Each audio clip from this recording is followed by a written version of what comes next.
ភ្ញាក់ព្រឺដោយគេផ្ទះមួយដៃមកលេងនៅសៀមរាបរហូតហើយតែដឹងថានៅចិត្តច្រកចូលផ្លូវពលានថ្មីនេះមាននៅអាហារឋានផ្ទះបាយបកងដែលមានលក់នៅម្ហូបខ្មែរច្រើនប្រភេទហើយបើនិយាយពីរសជាតិវិញខ្ញុំហ៊ានឲ្យមេដៃខ្ញុំ recommend ឲ្យអ្នកនរគ្នាដែលមកពីពេញមកលេងសៀមរាបនេះមកសាកឲ្យបានម្ដងហើយបើចង់សម្រាប់លំហែកាយក៏បានដែរបរិយាកាសគេគឺស្ងប់ស្ងាត់ល្អខ្យល់ត្រជាក់បរិសុទ្ធស្រួលខ្លួនមែនតើដោយមានដើមឈើធំធំដុះសងខាងផ្លូវនិងជាប់កញ្ចុះក៏មានដែរហើយឃើញមានភ្ញៀវមកសម្រាកនិងញ៉ាំអាហារនេះគឺច្រើនកុះកបុគ្គលិកផ្នែកសេវាកម្មគេគឺមាននៅការគោរពរហ័សរហួនរស់រាយរាក់ទាក់និយាយទៅបំរើភ្ញៀវមកពេញចិត្តចឹងហ្មង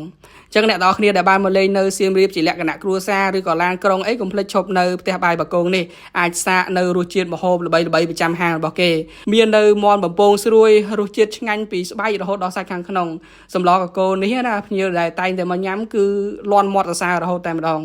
មានជាពងទាត្រីប្រម៉ាត្រីរស់បំពងនិងញ៉ាំស្វាយត្រីឆ្អើរហើយខ្ញុំ recommend ឲ្យអ្នកនរគ្នាមកសាកភ្លក់ញ៉ាំនៅញ៉ាំស្វាយត្រីឆ្អើរនេះរសជាតិអែមណាភ្ញៀវដែលបានមកលេងគឺអត់បារម្ភរឿងថាគ្មានកន្លែងចតឡានឬក៏ពិបាកចតឡានដោយសារតែនៅផ្ទះបាយបកងនេះគឺស្ថិតនៅលើផ្លូវធំមានកន្លែងចតឡានធំទូលាយហើយកន្លែងញ៉ាំអាហារគេវិញនេះគឺកាន់តែធំមកខ្ទង់100នាក់អីក៏គេអាចទទួលបានដែរហើយអ្នកនរគ្នាដែលចង់ញ៉ាំនៅក្នុងបន្ទប់ម៉ាស៊ីនត្រជាក់ក៏បានឬក៏ចង់ញ៉ាំនៅ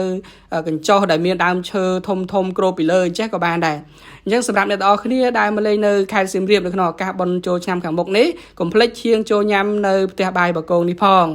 ហើយសម្រាប់ព័ត៌មានលម្អិតអាចឆាតមកកាន់ page ផ្ទាល់បានហើយវីដេអូនេះគឺមានតែប៉ុណ្ណឹងអរគុណបាយបាយ